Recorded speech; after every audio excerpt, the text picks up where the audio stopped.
Welcome to Stretton Unfiltered, the podcast where fashion, purpose, and unapologetic conversation meet. Hosted by Annah and Sami Stretton, this series takes you behind the scenes of a legacy brand and a powerful social impact journey, sharing the stories, lessons, and voices that inspire change. Okay, wow. Is it Episode 6, episode 7?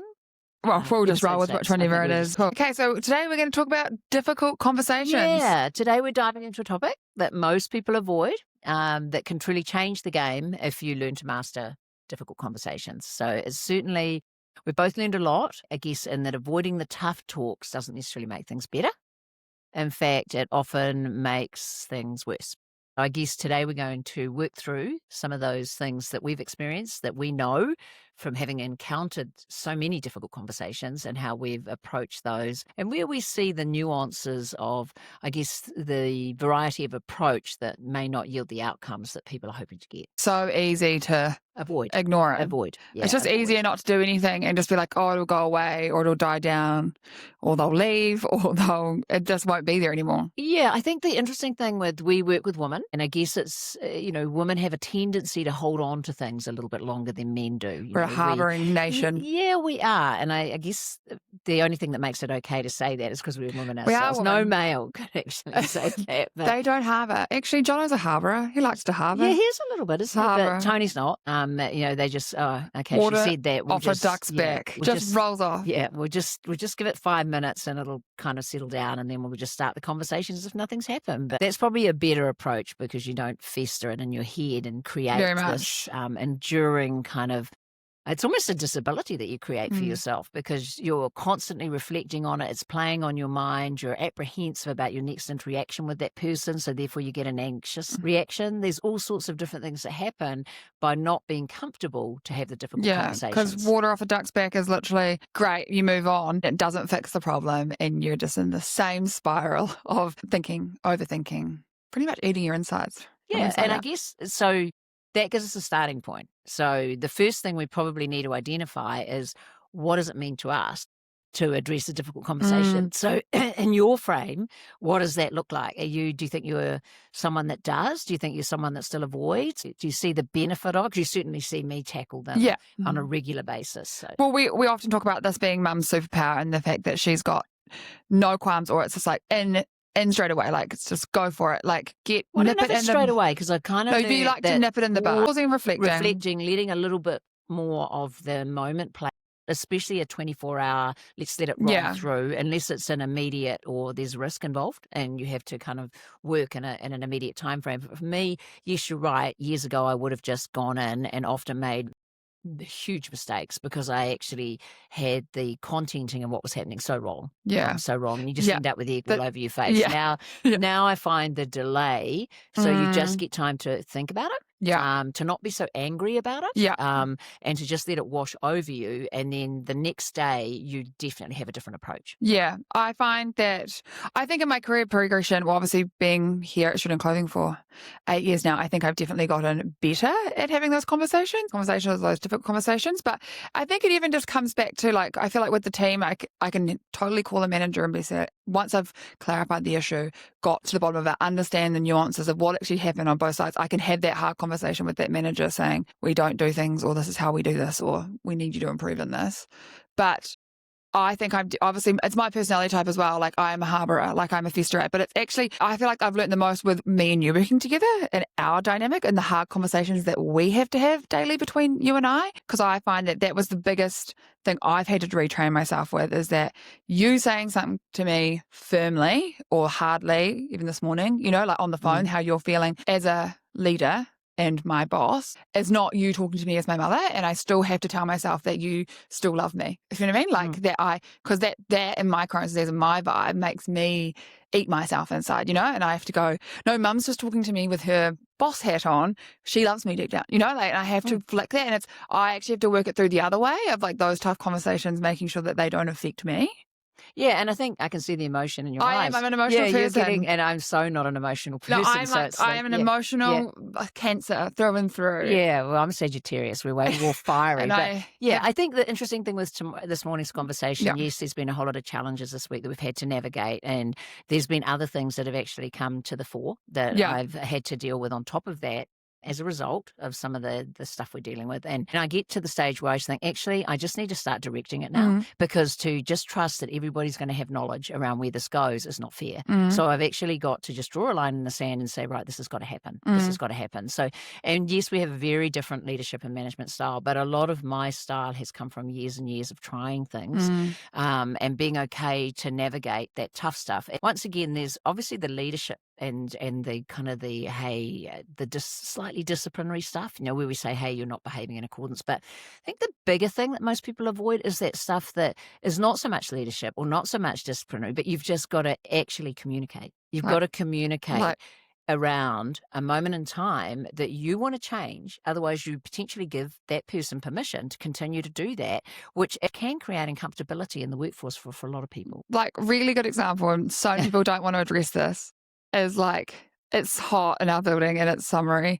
And some people might have a little bit of BO. And people in workforces will just be like, that person in the corner is smelly, and no one will address it. No one will say something. If that person actually knows that they're a little bit smelly, they'll address it. They'll put some deodorant on. And I feel like having those, even if they're big tasks, they still, even the small ones mean something. Like, don't bring fish into the team room. Yeah, well, I think let's go to the smelly thing, because I Yeah. think that's a really good place to start, because I would have rather crawled under a rock than address the smelly thing Not with our if noses. you'd asked me to do that Yeah. sort of 15 years Yeah. ago. And it was always kind of Tony's job, or, Yeah. get them to, and that was way uncomfortable for him, because he was then A in front of a man. woman, Yeah. a man and a woman, Did and you? trying to address that. But hold on, let me finish. I think the big thing with that is I am super comfortable with those conversations now, because there's a way that you can frame it positively, and the absolute winner is the person that smells. Not the Totally. conversation, because if they knew that that was actually a thing, and they were creating an uncomfortability and they were not able to manage it well. So what I do is, when I have those conversations, and pretty much each summer I do have to have one of those with someone, I will say to them, hey, there's an awesome deodorant, and I will have done some research on that. It may be something that actually would just help you with this. So I always have a solution as well, rather than just, hey, Totally. you're really smelly, you need to do something about it. It's just more, are you aware, or is it something that you struggle with? You can frame them so positively that people end up thanking you. Well, They end up thanking you for having the conversation. So it's more about how you don't trust yourself to Yeah. have it positively. Because if you were the smelly person in the corner, you'd want to know. You'd want that Pretty not to be much, you. yeah. But people feel embarrassed, or they think they're being mean by saying it, but they're not. They're growing or helping or fixing the situation. I had an interesting scenario where I had a conversation with someone just recently who was quite difficult to work with, and she was Yes. creating challenges for her teammates. Yeah. And when I sat her down and I said, realistically, this is not the culture we want to create. You are awesome at your job. You are awesome in the way that you attend, the attitude that you bring, the energy that you bring. But effectively, you're pissing people off. You're pissing people off, and you're Totally. making them uncomfortable in their working space. And I said, are you aware that you're even doing that?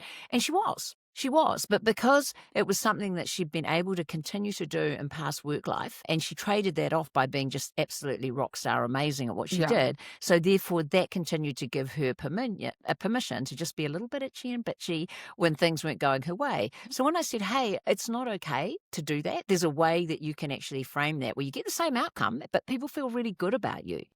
And I think that was interesting, because we got a total change. And later I got a thank you from that person to say, that was super helpful. The fact that you called it, the fact that you managed that for me and helped me and gave me some strategies on how to actually do this, rather than just saying, hey, you're this person, stop. Totally. Yeah. Having the conversation is always worthy. Well, I think you've got to trust yourself that you can actually do it positively. So if you go in with a positive Yes. aspect, Always. the other thing is actually letting them start the conversation. Very much. Yeah, letting them start it. So start it with something really positive, and, sort of say, hey, loving your work ethic, loving what you do and the contribution that you make to the space. And now, yeah. And how are you feeling about the role, and how are you feeling about and they've got their reply, and you go, but It's a there's a compliment. couple of things I'd just like to talk to you about. I So think they call that a compliment sandwich. yes, I think the wonderful person I was talking to actually even said that. She Did said, "Am she I say in the middle of a compliment compliments? sandwich?" Yeah, literally, I'm And I starting said, strong. You're great. yeah, This is my issue. And then we're going to yeah. finish off with how fantastic you've been doing this lately too. Yeah, and I think, so the But it compliment is. sandwich works. It's a It winner. really does work. But there's not anyone that I've had to have a tricky conversation with that hasn't thanked me for that, hasn't thanked me. And I guess what it's taught me in the years of working with women, because there is that intent to just kind of hold on to things, Yeah. which effectively is never going to be great for your wellness. It's so much better to be able to communicate those things out. Absolutely. It feels like a problem shared or just like something discussed. The weight off your shoulders. Well, I think it's more like we did an exit interview a while Yeah. back. And when we were doing the exit interview, and I don't do those, so someone else does that, and they were a little bit peeved about an action that I had taken 18 months ago. 18 months ago, I'd made a decision that they felt was not particularly inclusive. Yeah. You know, it should have been more inclusive and more directly targeted. But for 18 months, they had actually sat on that opinion rather than just flicking me a quick email, because we're often having interactions together, and saying, "Hey, I'm sitting a little bit uncomfortably with what happened on this day and whatever. Can we just talk a bit more about it?" Or about, and that just blew me out of the water. So for 18 months, that had sat there to the point that it was the first thing that came out in the exit interview. Yeah. And I just thought, wow, that must have been tricky for her to just kind of navigate that. And it was a really positive employment relationship from my perspective. I would not have known. The exit interview is just part of the normal process that we go through. So that ability to communicate is so important. And I think that's one of the things, we started with you as family, and I've often found with my sister Bex, because when we first started working together and something would happen between us that we didn't agree, it was really, really difficult. So Really hard. difficult. Yeah. And it becomes quite personal and it becomes quite hurtful. And I've still got to wear that leadership hat and make the best decision for the company at the time when I'm in that company day, I guess. So trying to work out my balance and my trade-off is probably the thing that I haven't quite navigated in the best way yet. So, but sometimes I just get to the stage where, and I guess it's also driven by heavy workloads, where you just go, this has actually got to happen. I feel like if you talked to me about this story like 5 years ago, I totally couldn't navigate that like properly.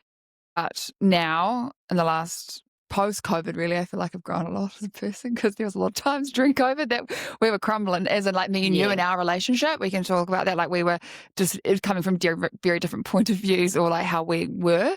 But now I totally can just like flick it off. Like if we go back to that conversation this morning, I could sense the like heavy workloads, which we're both suffering from at the moment. All of these things, then you did justify. You're like, these aren't your issues. This is just coming at me, and I'm feeling heightened, if you know what I mean. Like, and it was just the way you were telling me was very direct, and it wasn't even things that I had done. It was just, I was just bearing that phone call, if you know what I mean. And I was like, this isn't me. I was just saying like, this isn't me. I've done a great job. Like, I was and like, you have to frame it positively. and I was like, this is not me. This is a great job. I've done a great job, and I've actually not done any of these things. I know that I sit really comfortably. Whereas if I wasn't sitting comfortably and I felt like I'd let you down, that would have eaten me alive. And I would have been like, oh my God, I'm just such a failure. But I do know now that I can turn that quickly off, and half of my failure is at home. It's not make it affect my work day, if you know what I mean. Also, it's so weird. I feel like if there is something going on, I justify everything now by like going to daycare and getting Rivy, and it changes my entire day. Yeah. Like I literally see that boy and it just makes me forget anything that I've left at the door here, and I'm like, oh my God, I just want to spend the next 2 hours with you. It's so doing important. whatever, It's so and then pick it up later. What's important right now? And what yes, counts. work is Well, not so right important. now, No, but work always, is so important, especially when I'm inside these walls, and it's every minute. It's so important to me that I'm doing the best thing possible. But it's weird. I just pick up my son and I'm like, oh my God. So it's been awesome for a work-life balance, because I feel like without having Rivy, it was so hard to turn off a little bit and not have that like little bit of something else that you're doing. I think it's interesting, yeah. There's a whole theory around, look, don't employ your family, don't work with your family. It's like just too tricky. And, for me, I work with yourself, I work with Mum, I work with Tony, my husband, and I work with my sister, my younger sister. And for me, it's actually the opposite, because those are the people that you trust. Those are the people you know will always have your back. Those are the people you know will always turn up when the chips are down. Those are the people you know will be the last men standing, when things are happening. And if you can navigate the difficulties that arise, you've actually got better people than Totally. just, employing outside the family. So it's more the inability to communicate. I think that it then leads to the don't employ family, because then it just becomes super gnarly when you're at the next family It's event so true. and everyone. But if you Yeah. can communicate it Yeah. out and leave it at the door and say, okay, well, the intent's there, I understand it, or call it out by saying, hey, I actually think you could have approached that differently. Trusting yourself to say, okay, I understand why you're a bit kind of miffed about Yeah. it, but you could have actually worded that a little differently. Yeah. And knowing that that relationship will always exist because Yes. of the innate love that sits there, but Mhm. knowing that you can stand your ground. Yeah. Whereas in an employee environment, they kind of border on the insubordination Totally. framework. So Yeah. you can't address it. If you're, I guess, a little miffed around the way something was addressed by your leader, you got Yeah. to suck it up or leave. There's no like seeing it in a Yeah. different way, because you're just like, that's it. And then you leave the work door and then that's the action. Whereas with family, you can talk that out on an emotional Well, level. if you teach or yourself. yeah, exactly. If And I you teach think yourself what to, you've just brought up there is so true, because everyone says, don't work with your family, it'll ruin everything. And it's purely down to a communication thing. Like, we can have those hard conversations now, no matter what they are, no matter what way they go. It's like we have that conversation and we have it out. And it's so much healthier, because imagine if we didn't. And then it's like, but I also love that, like, I see it now more, as I'll bring back to this kid thing, is that I'll see you with Rivi and how much you love him. And that's how I feel about him. And I think that's how you feel about me. Well, hopefully that's how you feel. it is. And so I think that's how you feel about me. And all this work stuff really is just work stuff, and yeah. it's like, before not having Rivi, I couldn't see that, because Didn't make I it, didn't understand that feeling that you had with me, whereas I have that with him. Have with me still. And now that I have that with Rivi, I'm like, oh, I get it. And then seeing you with Rivi and seeing like, oh, if he ever did something wrong, like, it's just that family love that you just leave at the door. Yeah. Yeah. I think, you're right. Now that you can put the perspective to it just builds this massive strength. And it's Yes. exactly where Bex and I got to within Raw, when we started to say, okay, at the end of the day, we trust each other. There's going to be moments in time where things happen, but we need to communicate them out. And there's just no issue with us now. Yeah. We'll just pick up the phone and Bex will say, shit, really? Did you come on, we need to kind of work this. And I'll go, yeah, you're right. And so we'll, and there's just nothing other than just a pure connection Just the between us. trust. It's so good. That trust is so key. So it's so important. key. And I see it with the Raw woman, because they don't trust anyone. Yeah. They don't trust anyone, because all their life, whenever they've given trust, it's actually been misused. And so trust is such a rare thing to gain. And with your family, you've obviously got it, but to consistently keep it there and develop it and have it bloom is just so key to having highly functional workspaces. Absolutely. But I think the other topic we need to talk about is blame. Blame. Yeah, because blame is a really interesting It's a good one thing. too. Yeah. Yeah, it is, because, and I encountered it a couple of days ago when I was kind of addressing something where something had been uploaded incorrectly to our website. And I was sort of saying, hey, why would we do this? And I got a whole lot of reasons as to why. And I said, you know what? Realistically, it's just the wrong thing. And that person then said, yeah, actually, I've just uploaded the wrong thing. And I thought, why couldn't we have just got straight to this? Because people are human, people make mistakes. And it's actually okay to say, oh, actually, you're right, I made a mistake. Yeah. That is absolutely fine. But for me, I find it really interesting when people kind of assume that when someone's addressing something, they've got to work out how the hell they take it off them, rather than just saying, right, I'll see what I can do to sort it. They've got to firstly clear themselves of it, and then they get into a conversation with you. But it's that I find the most interesting thing, and the one thing we could all actually change. Yeah, that is a really good one. Like, there's so many people that you work with or you do that are like, we call them bus throwers, Like, everyone's under the bus before they take the last chip of the blame, before they get there, And that's something I totally learned as a leader at work, is that I will happily put my hand up and say, yeah, I fucked that up, or I did that, or I also feel like I take the blame for other people. Like, I'd happily, as a millennial, I'll just take the rap and work it out for someone else. Well, I think it's more about just saying, yeah, I'll sort it, rather than, you'll go and say to someone, say you go into a situation, you say, hey, how the hell did that style get out into store?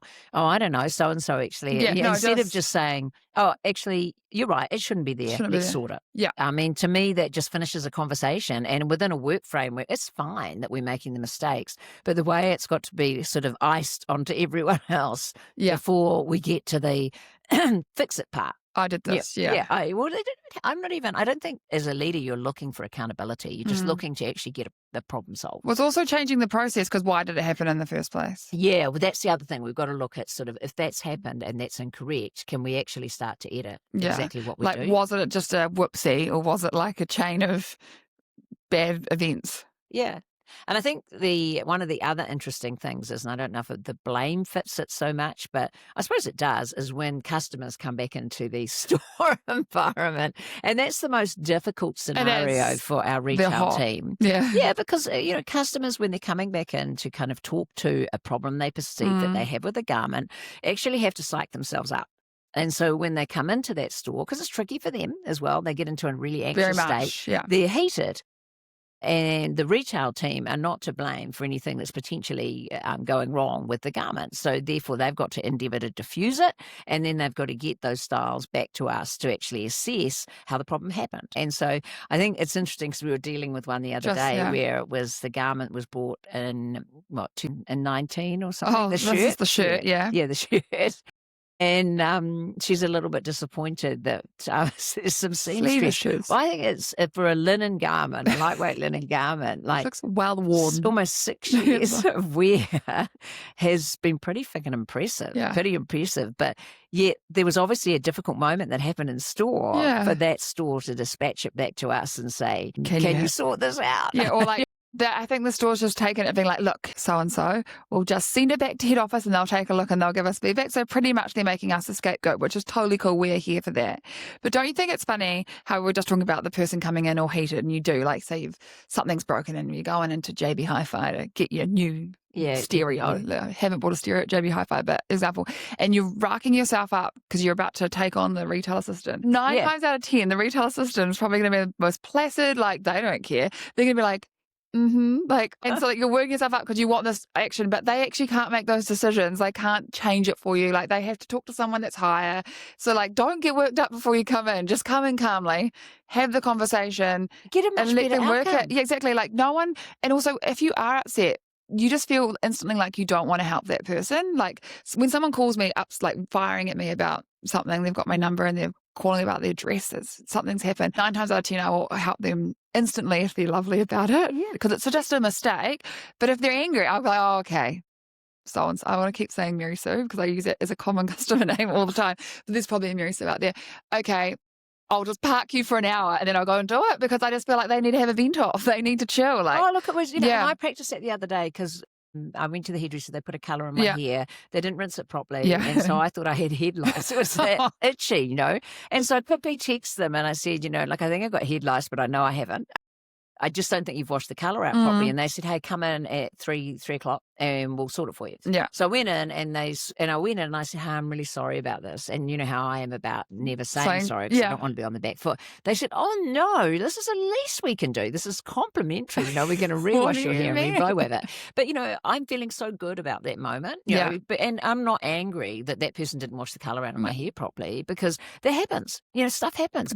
People do things that potentially aren't as great as they normally would be. And so by approaching it in such a gentle way, and instead of just going back and saying, oh God, do it now, I'm going to be there in 5 minutes and I want you to sort this problem out because, my head is so damn itchy. But for me, it was okay to be itchy for a bit and just manage it in a calm way.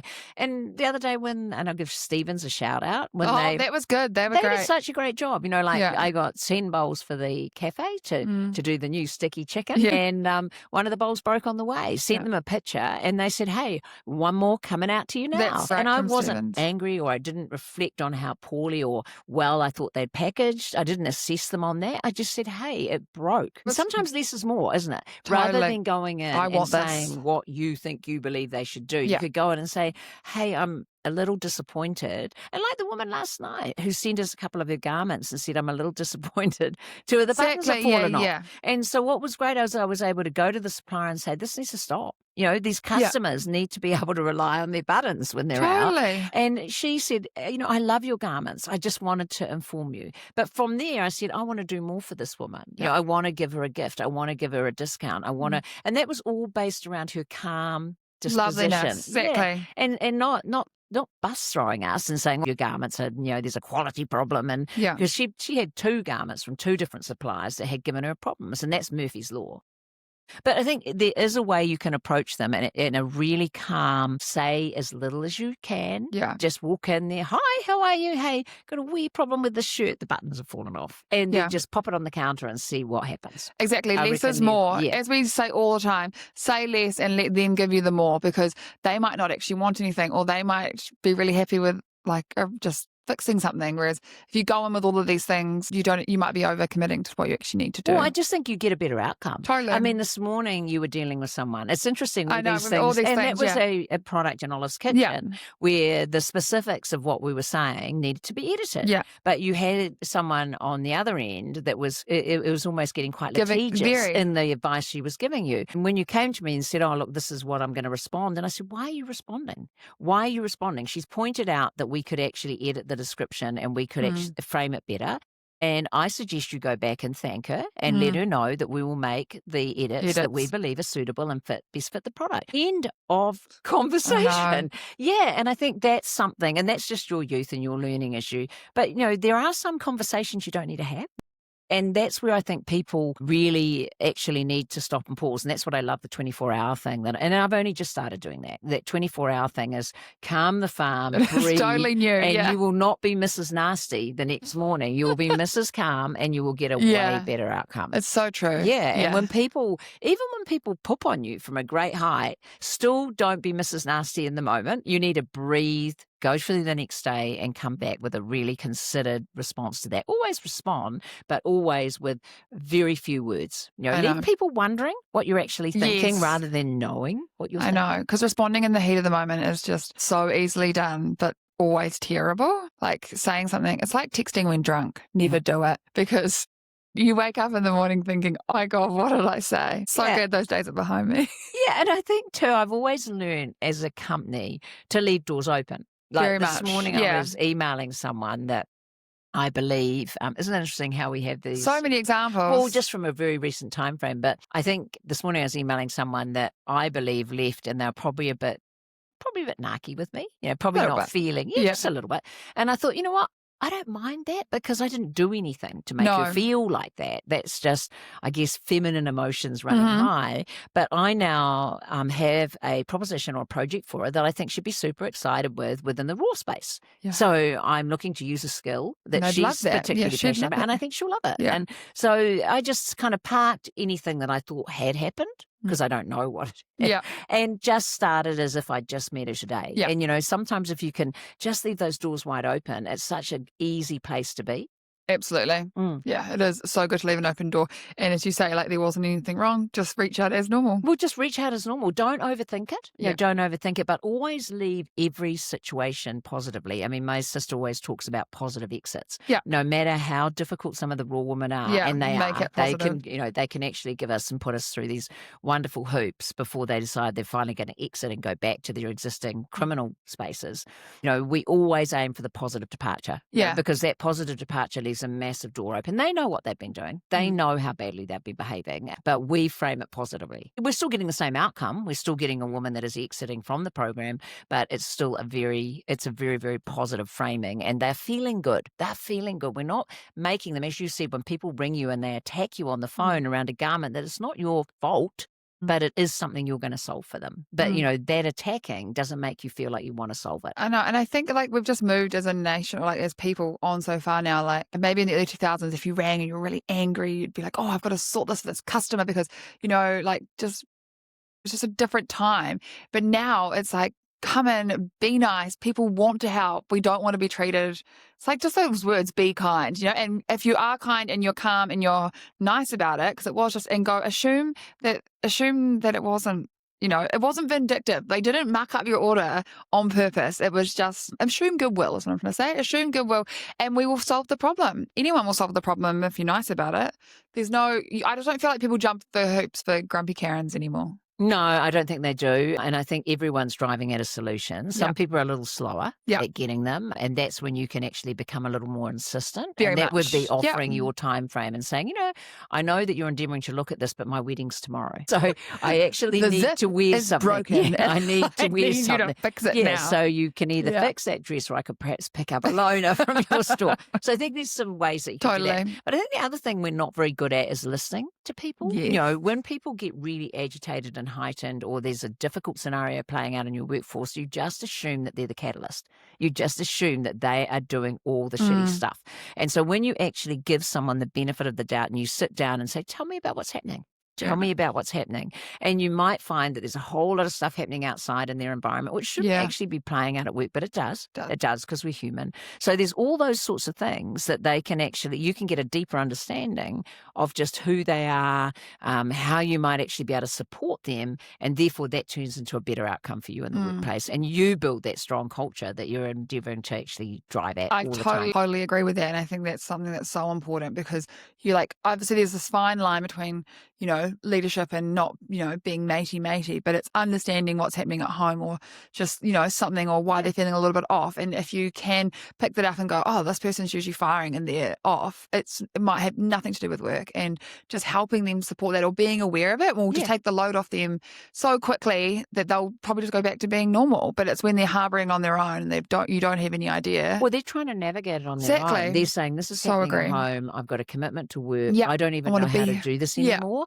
And they know that the personal thing's perhaps not an employer's problem. They don't want to bring it to work. They're aware of, hey, don't bring your personal problems to work. But they actually need to because employers are human, leaders are human. And once they kind of have the whole story, they start to be able to support you in a way that, as you say, normality returns way faster than when people are just feeling, under the pump, under pressure, that people are being pushed to do things when they actually can't cope. They're in a situation where they can't cope because of the extra pressure. Yeah, I agree. So if you are prepared to listen, if you're prepared to let someone that you believe is being difficult or tricky or, needs to be kind of managed in a way that you've got to have a conversation, you actually need to listen first. Totally. You need to listen, and especially when it's out of character, But that's where I love that whole time thing. I love that time thing. Don't send angry emails. Don't give angry responses. Don't think you know what's happening in a person's head because you actually don't know. And if you do want to work with family, I think if you can learn to communicate, and that just becomes about practice. That just becomes about, all I have to do is say, frame it positively. Frame it positively. That's all you've got to do. And it doesn't matter how difficult the content is,